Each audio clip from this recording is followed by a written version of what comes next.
And welcome everybody to the Daily Space Weather. I'm your host Dan, aka smAsho. We're starting things out here looking at the sun. It's a 48-hour SDO video. It's 193 angstroms. Great view of the north polar coronal hole, as well as a coronal hole north of the south polar region, just in front of the most active region, located right down here. And we've got some interesting stuff to talk about today, so let's get on it. Here are the fields on HelioViewer, faded from 171 angstroms. No sunspots today, so far. Here's a 304 angstroms.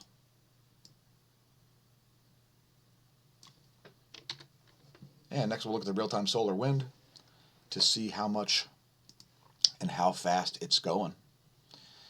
Phi angle's recently been shifting around quite a bit here.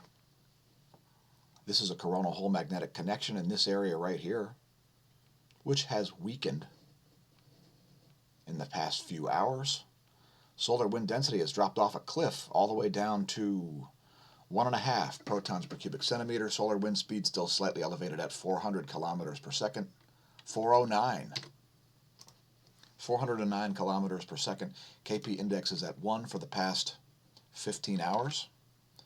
And next we'll look at the geospace magnetosphere. Here's 4 hours of data in terms of density. And you can see that very diffuse solar wind coming in from the left there. Low density shown in white on this space weather modeling framework application, courtesy University of Michigan.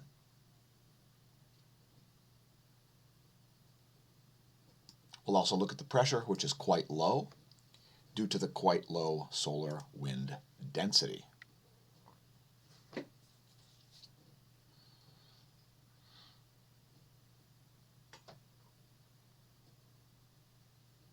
And we try to amass 4 hours of data daily. If you want to see what was happening on a previous day in the past couple of years, check out our playlist at youtube.com/smAsho/playlists.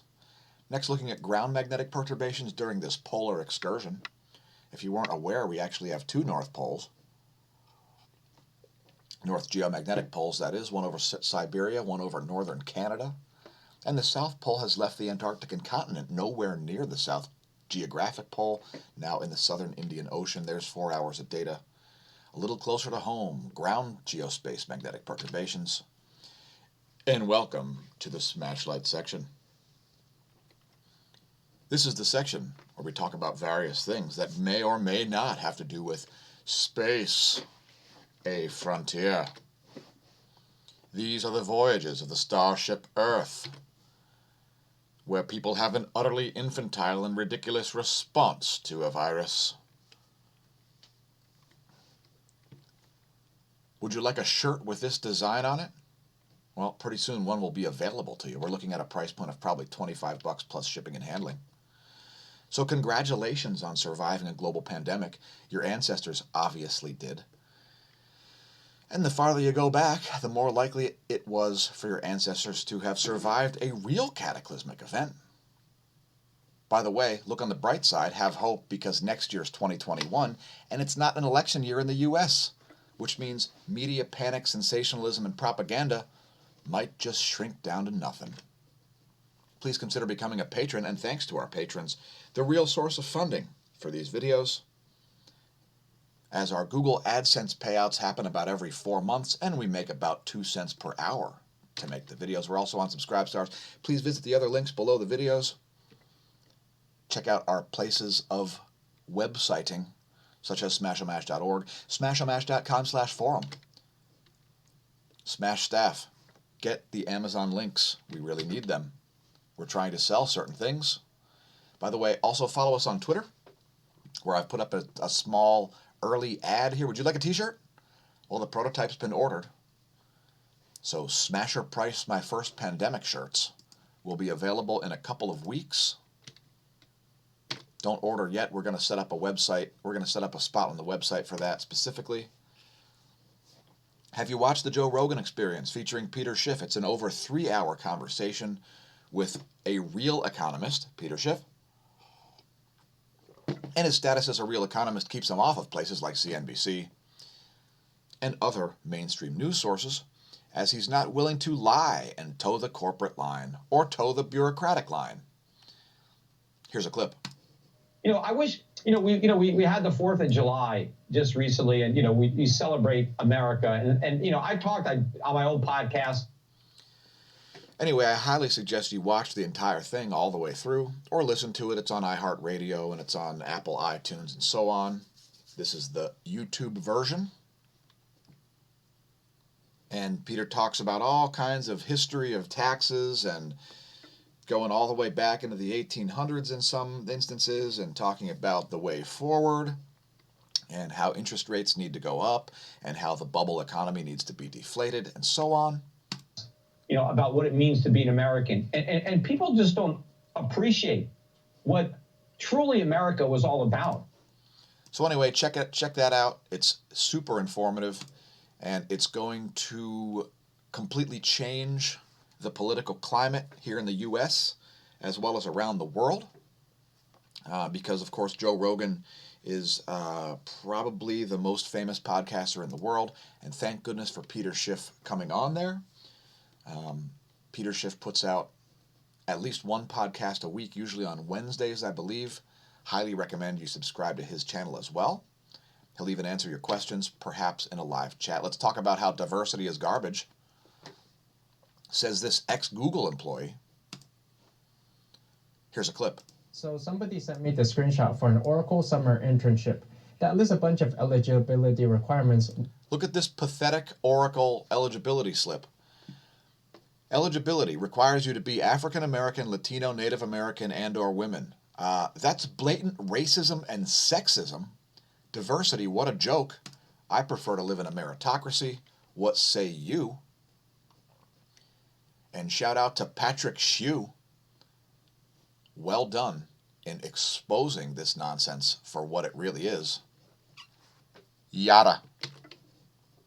By the way, we are streaming live to Twitch. If you haven't checked us out there, twitch.tv/smAsho. We put exclusive content on all of our different social medias. So please take a moment to press like and subscribe, and press that notification bell on YouTube. You may even get a notification when we put up a video. Who knows? It's possible. We're also on BitChute, and there is some exclusive content over there, such as this video entitled COVID-19, the disease caused by coronavirus cured via hydroxychloroquine and azithromycin. Also throw some zinc in there. Let's talk about our solar events logger on smashomash.com/forum. Moving back into space, a frontier. So we've put up this solar events logger, and it's because we're encouraging people to look into solar events, specific ones. So here's one, and we've only got one post in here because apparently nobody's particularly interested. Do you know of a solar event? Well, if so, list it here. It's smashomash.com/forum in the Sun forum under solar events logger. So what happened on June 6th? Well, this is what happened on June 6th. And if you're wondering what that is a proper Earth-facing coronal mass ejection, and you can see a large halo right at the beginning of it, coming out like this, an indication that it's moving directly toward the observer. And if you see that flashing, let me stop it on one of those frames.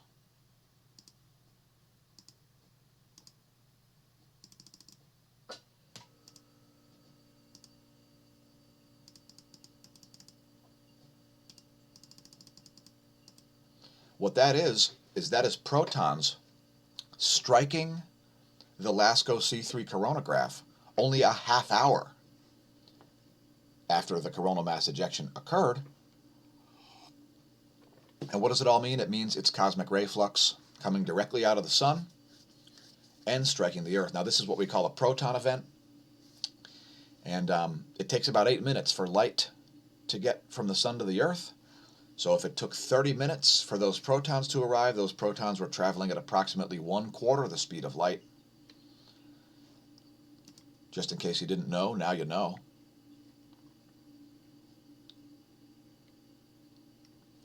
So there's one solar event logged.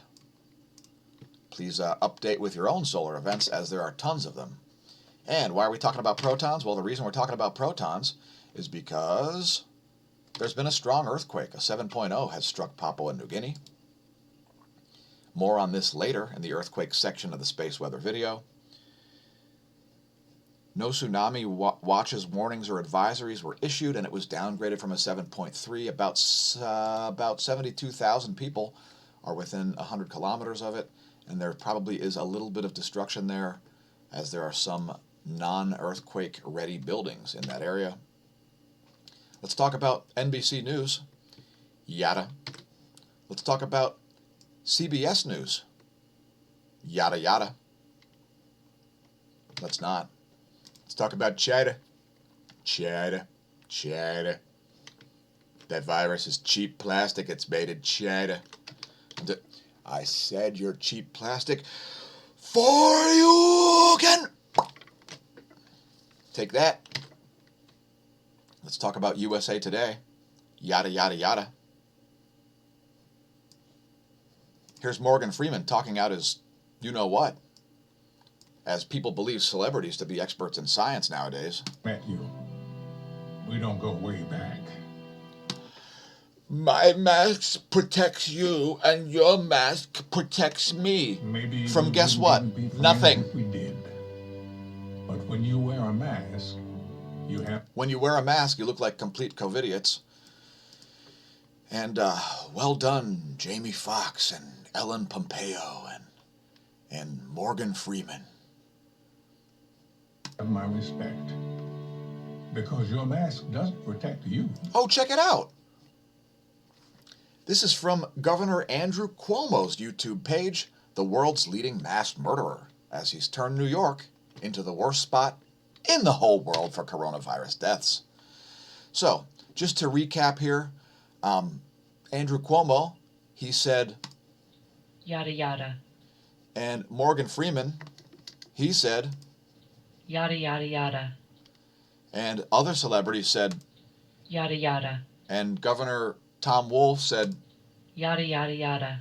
And former NCAA linebacker Dr. Rachel Levine said, Yada yada. Prompting Tom Wolf to say, Yada yada yada. Let's talk about black holes.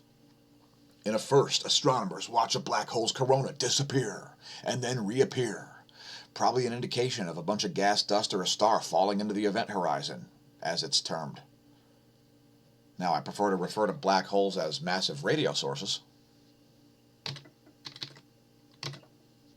So I try to not say black holes. And I wondered in the mid-90s why some people were calling black holes massive radio sources. It's because black holes probably don't exist. They're made of condensed matter just like stars. And anyway, the cause of the dramatic transformation is unclear. Although the researchers guess that the source of the calamity may have been a star caught in the black hole's gravitational pull, possibly torn apart by tidal forces. I don't doubt the fact that that sort of thing can happen, as these objects are probably kind of massive, as they emit crazy amounts of X-rays and gamma rays and radio frequency and all kinds of things. So anyway, if you want to read this article, it's on phys.org in the Astronomy and Space section. And let's talk about the ESA's joint mission with NASA, featuring close-ups of the sun. You're going to hear all about campfires on the sun for some reason, which is just really... Anyway, the release that happened yesterday is essentially just sort of testing out all of the equipment, making sure that it's all working right. There are a lot of instruments on there, so have yourself a read on that if you like. The closest images ever taken of the sun from the solar orbiter were released yesterday at 8 o'clock in the morning Eastern Time. Here's a clip. I don't know what it'll be. I'm going to take my chances. And full screen ain't working. Here's a clip. Cruise phase. And then in March 2022, we'll get into the full-blown science phase with unprecedented resolution. So anyway, the instruments are not fully unfurled yet. If you want to read about it, you can read about it on nasa.gov/solar orbiter first flight. nasa.gov/solar orbiter first flight. If you're wondering where Comet Neowise is, there's also a way to check it out on. It's how-2-c-comet-neowise in the nasa.gov/feature section. Just after sunset, locate the Big Dipper. Look between the Big Dipper and the horizon. It'll be higher and higher up until July 23rd. So perhaps catch a glimpse of this, as it's not slated to come back for another 6,800 years. And thanks for tuning in to another Smashlight section of the Smash stream. And we thank you for your patronage.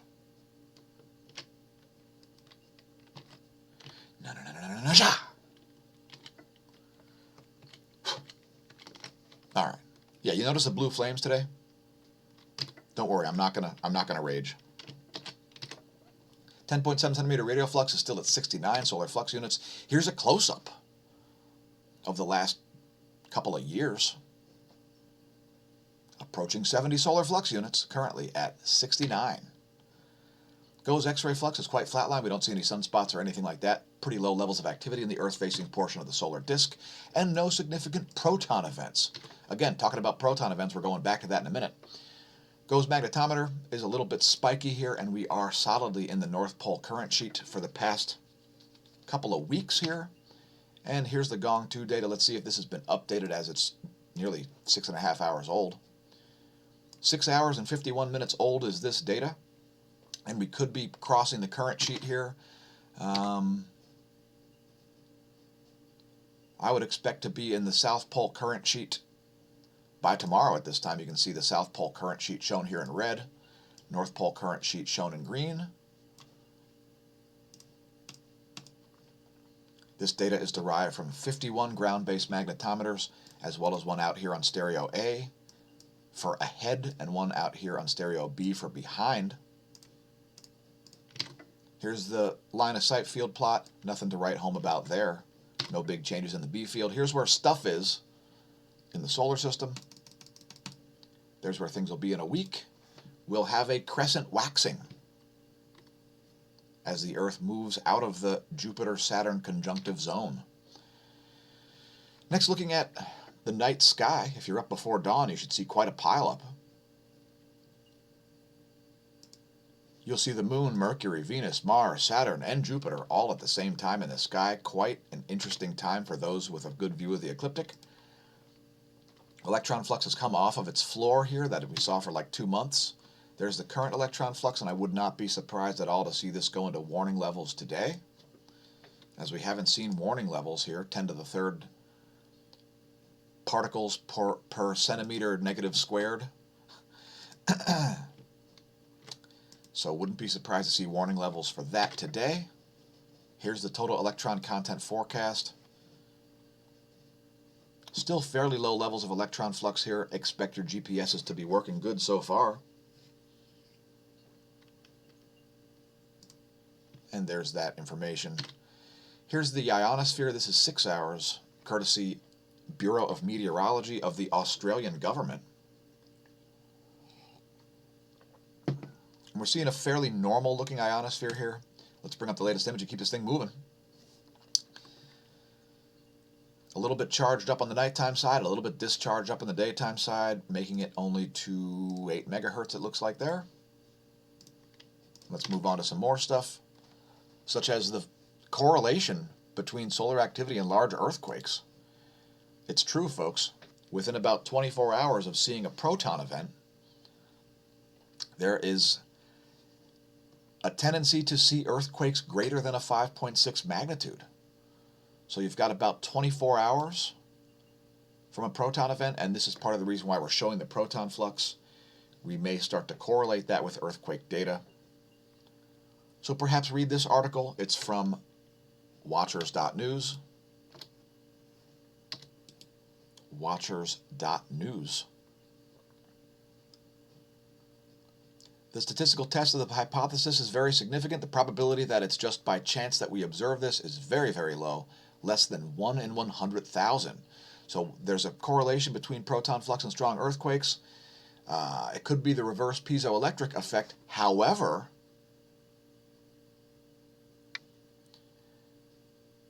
the new explanation suggests that electromagnetic anomalies are not the result of earthquakes, but cause them instead. Positively charged protons from the sun hit the Earth's magnetic bubble. They generate magnetic currents which propagate across the world. Pulses created by these currents go on to deform quartz in the crust, ultimately triggering earthquakes. So there's another interesting article for you, all of you space weather types. So looking at the past 24 hours of earthquakes, we just saw recently a 5.9 strike Chile, but again the largest was that 7.3 downgraded to a 7.0. Let's go back about 24 hours. It's more like 22 hours here. A 4.5 at depth strikes near La Mas, Peru. The depth is 117 kilometers. And we'll scroll up the list. Another deep quake in western South America, far south of there. It's 110 kilometers deep and a 3.9 magnitude. Here's a very deep quake at Japan, 500 kilometers depth and a 5.0 magnitude. Another deep quake striking Peru, a 4.0 at 104 kilometers of depth. And here's that 7.0, which struck at approximately 80 kilometers. Again, no tsunamis, no tsunami warnings, watches, or advisories were issued on this. There's the epicenter of that. We'll zoom out so you can see where it's located on the planet Earth. And let's go back to the list here. See what else we have. And a deep quake coming in. The most recent quake, a deep one. In between Japan and Kamchatka Peninsula there, it's a 5.1 at 128.6 kilometers depth. Next, looking at the volcano rundown to see another new one on the list. Wrong. Man, that's just wrong how to pronounce that. Please leave a comment if you're from Texas or Oklahoma and you think it's wrong to say wrong. Mount Abico's erupting, flight level 8,000 there. Wrong. First eruption since August 2015. The most significant eruption in at least 100 years happened back in 2015. But on July 16th, yesterday, Darwin recorded an explosive eruption that generated an ash plume to nearly 11,000 feet of altitude. Semeru back on the list, flight level 14,000 there. Turrialba back on the list,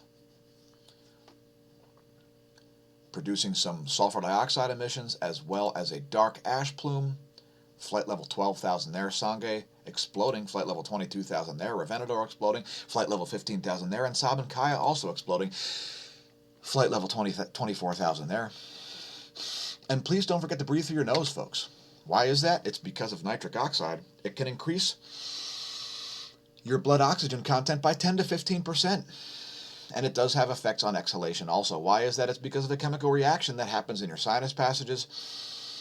Don't be a mouth breather. Looking at jet streams, we see extreme, bizarre jet stream behavior. Here's more jet stream just south of me, moving due west, which is not normal, as well as the jet stream moving due north and south, as it's doing here. Extreme meridional jet stream flow is what we call it. And this anticyclone right here over North Carolina. Please leave a comment if you think it should be named after a climate hack. Let's see how the Anderson-Cooper anticyclone's doing. I believe it has evaporated, like Anderson-Cooper's credibility. Next, looking at the jets of the eastern world. So we see highly concentrated jets in the southern hemisphere.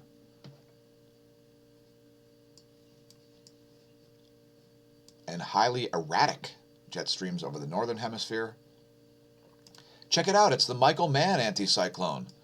Still living large by the geographic North Pole, trying to convince people that the planet's warm, or warming. Next, looking at pressure maps here on windy.com, who has a great mobile app. We're letting this advance about a little over 24 hours, about 36 hours actually. 30 hours maybe, into tomorrow around noon, my time. There's where we expect pressure cells to be around that point. And it looks like maybe the Anderson-Cooper anticyclone is going to reform there off the coast. The Anderson-Cooper cyclone. This nonsense brought to you by CNN, the most busted name in news. Next, looking at lightningmaps.org, or if you prefer the German, blitzortung.org. Major lightning in my neck of the woods, including over West Virginia. Most active cell appears to be near Springfield. Springfield, you may be in the crosshairs. Man, oh man, if you've got a view of this storm, such as if you're in Joplin, take a look to the northeast. And next time you hear thunder, by the way, viewers, check out lightningmaps.org. Freak out your foes and impress your friends by forecasting thunder. And you can pretend to be Thor. Next, looking at water vapor maps for Africa and Europe. Water vapor maps for the Far East and Oceania. This is our value-added services section. How about water vapor maps for the Americas, courtesy of the NASA GOES interactive weather satellites?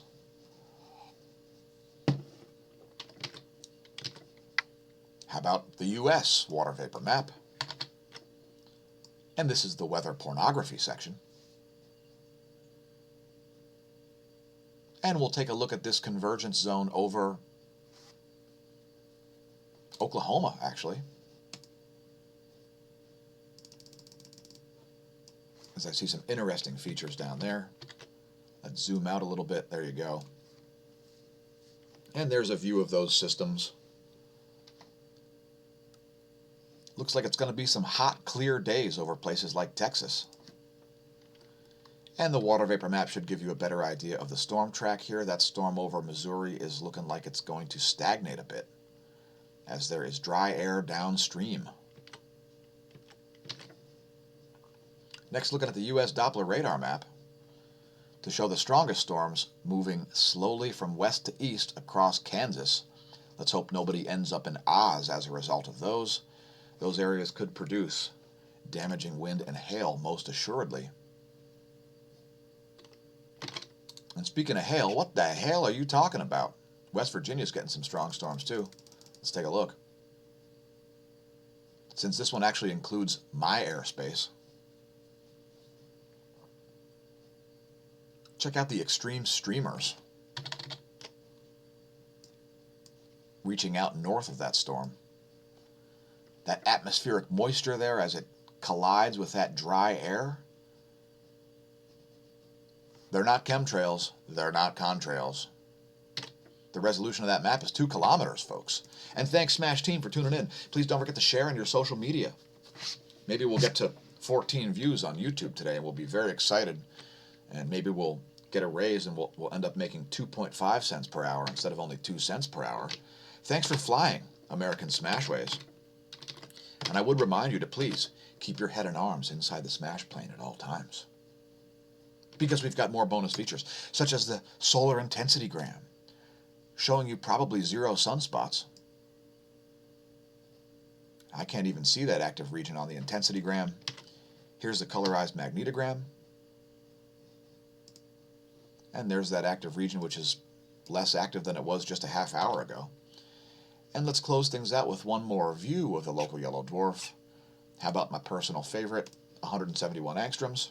It's about that time. Thanks for tuning in. Remember, stare at the sun, don't drink, and if you do, don't drive. Attempt to understand the physics. By the way, Sky Scholar, hosted by Dr. Pierre-Marie Robitaille, the originator of the liquid metallic hydrogen theory of the solar model, has a new video out, so perhaps check that out. And may that solar wind be at your back.